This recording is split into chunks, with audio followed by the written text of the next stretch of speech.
ఈ రోజుకి కూడా ఈరోజు ప్రతిపక్షంలో ఉన్నా కూడా నేను చెప్తా ఉన్నా, గర్వంగా కూడా చెప్తా ఉన్నా, ఈ రోజుకి కూడా జగన్ అబద్ధాలు ఆడడు, జగన్ మోసం చేయడు. మళ్ళీ చంద్రబాబు చెప్పిన మాదిరిగానే అంతకన్నా ఎక్కువ అబద్ధాలు మనం చెప్పుంటే బాగుండేదేమో, ఆ 10% మనతోనే నిలిచి ఉండేవాళ్ళేమో, అలా చేసుంటే బాగుండేదేమో అని చెప్పి కూడా చాలామంది కనిపించవచ్చు కూడా.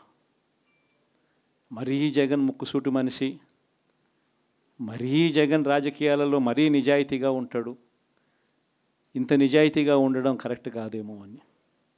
కానీ ఒకటే చెప్తా ఉన్నా,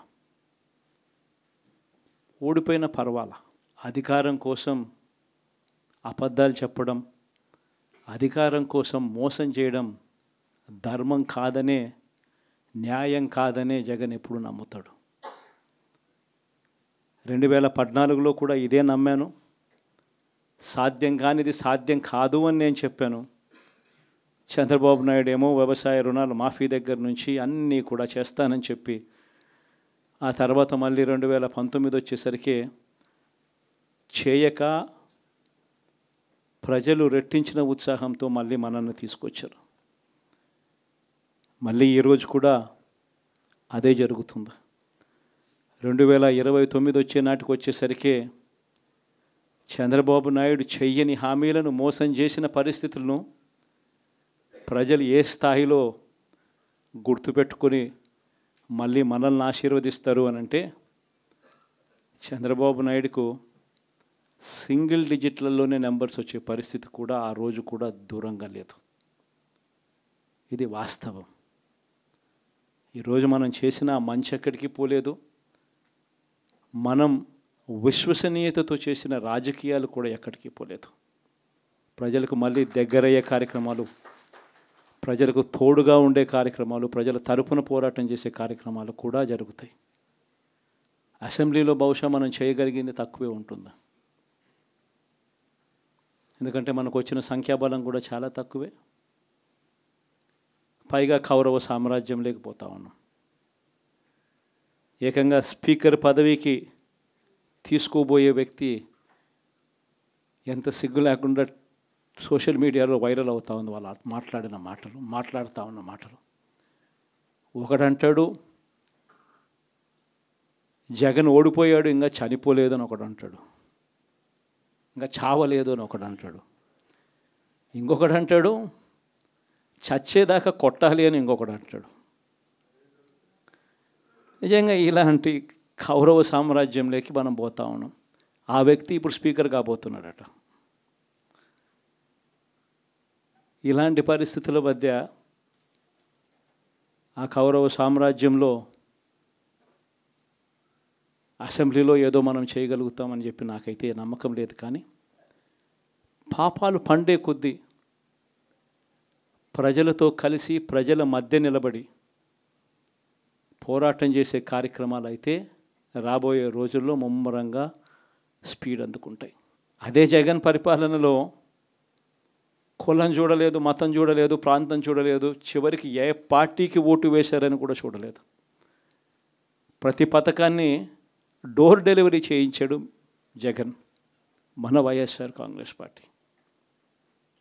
కానీ ఈరోజు కేవలం వాళ్ళ పార్టీకి ఓటు వేయలేదు అన్న ఒకే ఒక్క కారణంతో ఏకంగా మనుషులను కొడతా ఉన్నారంటే, ఆస్తులను ధ్వంసం చేస్తూ ఉన్నారు అని అంటే, ఓటు వేయని వారిని అవమానిస్తూ ఉన్నారు అని అంటే, నిజంగా ప్రతి గ్రామంలోనూ ఇంత అన్యాయంగా వ్యవహరిస్తున్నారు అని అంటే, శిశుపాలని పాపాలు పండడం చాలా వేగంగా పడతా ఉన్నాయి. పాపాలు పడ్డే కార్యక్రమాలు ఎప్పుడు చూడల. మన పరిపాలనలో,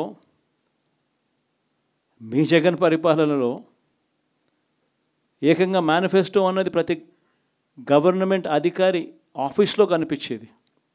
కలెక్టర్ల కార్యాలయాల్లో మొదలు పెడితే సెక్రటరీల కార్యాలయాల దగ్గర నుంచి, హెచ్ఓడి కార్యాలయాల దగ్గర నుంచి ముఖ్యమంత్రి కార్యాలయాల్లో మన మేనిఫెస్టో కనిపిస్తూ ఉంటే, కనిపించే పాలన మనదైతే, ఇప్పుడు హోర్డింగులు పెడుతున్న రెడ్ బుక్ అని హోర్డింగులు పెట్టి ఆ రెడ్ బుక్లో కక్ష సాధింప చేయబోయే అధికారులు ఎవరు, ఎవరిని కొట్టాలి, ఎవరిని నాశనం చేయాలి అని చెప్పి ఏకంగా పేర్లు రాసి రెడ్ బుక్ అని చెప్పి దాన్ని ప్రకటించి ఏకంగా హోర్డింగులు పెట్టి ఆ రెడ్ బుక్ అనేది ఏదో ఘనకార్యం చేస్తూ ఉన్నట్టుగా రెడ్ బుక్స్లో ఉన్న పేర్లన్నింటినీ కూడా మేము వాళ్ళని కొడతాము, వాళ్ళని చంపుతాము, వాళ్ళ మీద అఘాయిత్యాలు చేస్తాము, అన్యాయాలు చేస్తాము అని చెప్పి ఏకంగా నిస్సిగ్గుగా దౌర్జన్యం చేస్తూ ఉన్న పరిస్థితులు కనిపిస్తూ ఉన్నాయి. శిశుపాలుని పాపాలు వేగంగా పడుతూ ఉన్నాయి. మొట్టమొదటిసారిగా కేంద్రంలో కేవలం 272 స్థానాలకు 273 స్థానాలకు గాను మెజారిటీ రావాలనంటే 240 స్థానాలకి వచ్చి ఆగిపోయింది బీజేపీ. 240 స్థానాలకి ఆగిపోయిన పరిస్థితులు మొట్టమొదటిసారిగా కేంద్రంలో ఉన్న పార్టీకి పూర్తి మెజారిటీ లేదు. 240 స్థానాలకి ఆగిపోయిన పరిస్థితులు. మరోపక్క చంద్రబాబు నాయుడు గారికి 16 స్థానాలు అంటాడు. ఎన్డీఏలో తానే చక్రం తిప్పుతా అన్నట్టుగా మోడీ పక్కనే కూర్చొని కనిపిస్తాడు. మరి ఇలాంటి పరిస్థితుల్లో కూడా రాష్ట్రానికి రావాల్సిన ప్రత్యేక హోదా అడక్కపోవడం, మరి ఇలాంటి పరిస్థితుల్లో కూడా రాష్ట్రానికి రావాల్సిన ప్రత్యేక హోదా అడక్కపోవడం, అడిగి సాధించుకోకపోవడం శిశుపాలుని తప్పుల్లో, వరుస తప్పుల్లో, పాపాల్లో ఇవన్నీ కూడా బాగాలే. ఇటువంటి పరిస్థితుల్లో కూడా రాష్ట్రానికి రావాల్సినవి, కావాల్సినవి అడగలేని పాలన, అడగలేని మనిషి రాష్ట్రానికి ఏం సమాధానం చెప్తాడు, రాష్ట్ర పిల్లలకి ఏం సమాధానం చెప్తాడు, రాష్ట్రంలో ఉన్న యువకులకు, పిల్లలకు ఏం సమాధానం చెప్తారు? శిశుపాలుని పాపాల్లో ఇవన్నీ కూడా ఇప్పటికే వేగంగా కూడా అందుకుంటా ఉన్నాయి. అదే జగన్ ఉండింటే, అదే వైఎస్ఆర్ కాంగ్రెస్ పార్టీ పాలన ఉండింటే ఈ పాటికే విద్యా దీవెన బటన్ అయిపోయి ఉండేది. జనవరి, ఫిబ్రవరి, మార్చికి సంబంధించిన క్వార్టర్కి సంబంధించిన Vidya Deevena fee reimbursement pending. అదే జగన్ ఉండింటే ఏప్రిల్లో ఇవ్వాల్సిన Vasathi Deevena first instalment pending. ఇప్పటికే రైతు భరోసా పెండింగ్, అమ్మఒడి పెండింగ్, చివరికి చిన్న అమౌంట్ అయిన మత్స్యకార భరోసా కూడా పెండింగ్. అదే జగన్ ఉండింటే ఈ పాటికి ఇన్ని బటన్లన్నీ ఈ పాటికి అయిపోయి ఉండేటివి. ఒక్క జగన్ తప్పుకోవడంతో, ఒక వైఎస్ఆర్సీపీ పాలన పోవడంతో ఈరోజు అమ్మఒడి బటనింగా రాలా, రైతు భరోసా బటనింగా రాలా, విద్యా దీవెన పెండింగ్, వసతి దీవెన పెండింగ్. ఇప్పటికే ఇక ఇదే అంటుకుంటూ పోతుంది. డిసెంబర్, జనవరి వచ్చే నాటికి ఏమయ్యా ఇవన్నీ మాకు చెప్పావు, 4,12,00,000 మంది ఓటర్ల లిస్టు, ఇందులో సగం మంది ఆడవాళ్ళే, అందరూ 18 సంవత్సరాల పైవారే ఓటర్ లిస్టులో ఉన్నారు అని అంటే, మరి వీరందరికీ 1,500 ప్రతి నెల ఇస్తానన్నాడు. సంవత్సరానికి 18,000.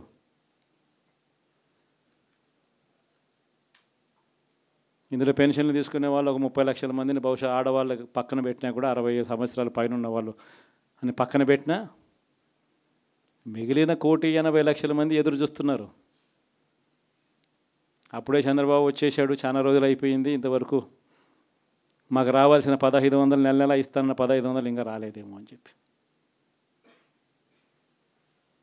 రైతులు ఎదురు చూస్తూ ఉన్నారు. 20,000 పెట్టుబడి సాయంగా ఇస్తానన్నాడు, అది ఏమవుతుందని.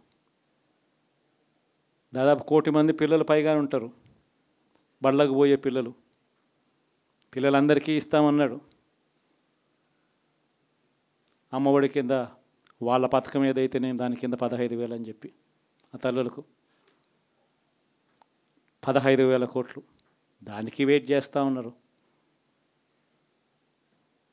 ఇవన్నీ వెయిట్ చేస్తూ ఉన్నారు. ఇవన్నీ ఏవి కూడా అడుగులు ముందును పడని పరిస్థితి. ఇవన్నీ కూడా డిసెంబర్ జనవరికి వచ్చేసరికి అన్నీ కూడా ఊపందుకుంటాయి, వేడందుకుంటాయి. హనీమూన్ పీరియడ్ అనేది ఆగిపోతుంది. వైఎస్ఆర్ కాంగ్రెస్ పార్టీ చేయాల్సిన పనులు చెప్తా ఉన్నా. ఈ ఓడిపోయాము అన్న ఈ భావన మనసులో నుంచి తీసేయండి. మనం చేసిన మంచి ప్రజల్లో ఇంకా ఉంది. ప్రతి ఇంట్లో గుర్తుంది, ప్రతి కుటుంబంలోనూ మనం చేసిన మంచి ఎక్కడికి పోలేదు. ప్రతి ఇంటికి మనం తలెత్తుకొని పోగలుగుతాం, తల దించుకొని కాదు. చెప్పిన పని చేయక కాదు, చెప్పిన పని చేసి తలెత్తుకొని పోగలుగుతాం ప్రతి ఇంటికి కూడా మనం. కేవలం చంద్రబాబు నాయుడు ప్రలోభాలకు మోసపోయిన పరిస్థితుల మధ్య మనకు అంతో ఇంతో అపజయం ఏదైనా జరిగిందేమో. ఆ మోసాలు ఎప్పుడైతే మోసాల కింద తేటతెల్లం అవుతాయో, ప్రజల్లో ఆ సింపతి, మన పట్ల ప్రేమ, ఆయన పట్ల కోపం రెండూ కూడా ఏకమవుతాయి. మనల్ని గొప్ప గొప్ప మెజారిటీలతో మళ్ళీ మనల్ని తీసుకొస్తారు. సో మనం చేయాల్సింది ఏమిటి అని అంటే, ప్రజల మీద మనం కోప్పడాల్సిన అవసరం లేదు, పని లేదు. మోసపోవడం అన్నది ఒక్కొక్కసారి జరుగుతూ ఉంటాయి. మోసపోయిన వాళ్ళకందరికీ కూడా మనం అండగా ఉన్నాము అన్న భరోసా ఇవ్వడం మనం చేయాల్సిన పని. మరీ ముఖ్యంగా మన కార్యకర్తలను మనకు తోడుగా ఉండడం, ఇది మాత్రం ఖచ్చితంగా చెప్తా ఉన్నా. ఇష్టం వచ్చినట్టుగా ఎప్పుడు చూడని విధంగా ఈరోజు కార్యకర్తల మీద దాడులు జరుగుతూ ఉన్నాయి. పార్టీ సానుభూతి పరుల మీద దాడులు జరుగుతూ ఉన్నాయి. పార్టీకి ఓటు వేయలేదు అని ఓటు వేసిన వారిని మీద దాడులు జరుగుతూ ఉన్నాయి. కొన్ని చోట్ల అవమానాలు, ఆస్తుల నష్టాలు, దాడులు, దెబ్బలు తగలడము, ప్రాణాలు కోల్పోవడం కూడా కొన్ని చోట్ల చేశాం. వీళ్ళందరికీ కూడా నేను మీ అందరికీ కూడా నేను చెప్పేది ఒకటి, వీళ్ళందరికీ భరోసా ఇవ్వాలి. ఎక్కడ మీ నియోజకవర్గంలో ఎక్కడ ఏమి జరిగినా కూడా పోండి, మీ తరపు నుంచి సహాయం చేసే కార్యక్రమం చేయండి. పార్టీ తరపు నుంచి కూడా సహాయం అందిస్తుంది, అది కూడా తీసుకొని పోయి కూడా ఇవ్వండి. ప్రతి కార్యకర్తకు తోడుగా ఉందాం, ప్రతి కార్యకర్తకు భరోసా ఇద్దాం. చాలా అవసరం కూడా. మన కోసం కష్టాల్లోనూ నష్టాల్లోనూ మన కోసం నిలబడ్డారు, జెండాలు మోసి నష్టపోయారు, ఓట్లు వేసి దెబ్బలు తిన్నారు, మనకు ఓట్లు వేసి దెబ్బలు తిన్నారు. వారందరికీ కూడా తోడుగా ఉండాల్సిన అవసరం ఉంది. ఇదొక్కటే కాకుండా మన ఎంపీటీసీలు, మన జెడ్పీటీసీలు, మన కౌన్సిలర్లు, కార్పొరేటర్లు, వీళ్ళందరికీ కూడా భరోసానే ఇవ్వాలి. మాట్లాడండి. మన పార్టీ మీద అభిమానం చూపించే ఏ వ్యక్తి అయినా మన కార్యకర్తే. ఇలాంటి వాళ్ళందరికీ కూడా తోడుగా ఉండే కార్యక్రమాలు ఖచ్చితంగా జరగాలి. ఇవన్నీ కూడా ఖచ్చితంగా చేయమని మిమ్మల్ని అందరినీ కూడా కోరుతా ఉన్నా. సీరియస్గా నేను చెప్పిన ఈ విషయాలన్నీ కూడా పరిగణలోకి తీసుకోమని కోరుతా ఉన్నా. అండ్ ఇంతవరకు సినిమా జరిగింది ఓన్లీ ఇంటర్వెల్లే. శకుని పాచికల్లో కౌరవులు పాండవుల మధ్య యుద్ధం కూడా గమనిస్తే, శకుని పాచికలు అనే సబ్జెక్టు ఓన్లీ ఇంటర్వెల్లే. అప్పుడు శ్రీకృష్ణుడు సమక్షంలోనే జరుగుతుంది. శ్రీకృష్ణుడు ఉండగానే పాండవులు ఓడిపోతారు, శకుని పాచికలతోనే ఓడిపోతారు. ఎప్పుడైనా కూడా మంచే గెలుస్తుంది, ధర్మమే గెలుస్తుంది, విశ్వసనీయతే గెలుస్తుంది, న్యాయం నిజం గెలుస్తుంది, ధర్మమే గెలుస్తుంది. మనం ధర్మం వైపునే ఉన్నాం, ధర్మంగానే రాజకీయాలు చేశాం, విశ్వసనీయతతోనే రాజకీయాలు చేశాం, తలెత్తుకొని ఉండే మాదిరిగానే రాజకీయాలు చేశాం. తల దించుకొని పోయే రాజకీయాలు ఎప్పుడూ చేయలేదు. ఒక అర్జునుడు మాదిరి గెలిచి వస్తాడు, ప్రజలు ఆశీర్వదిస్తాడు. కాబట్టి ప్రతి ఒక్కరు ఇది గుర్తుపెట్టుకోండి.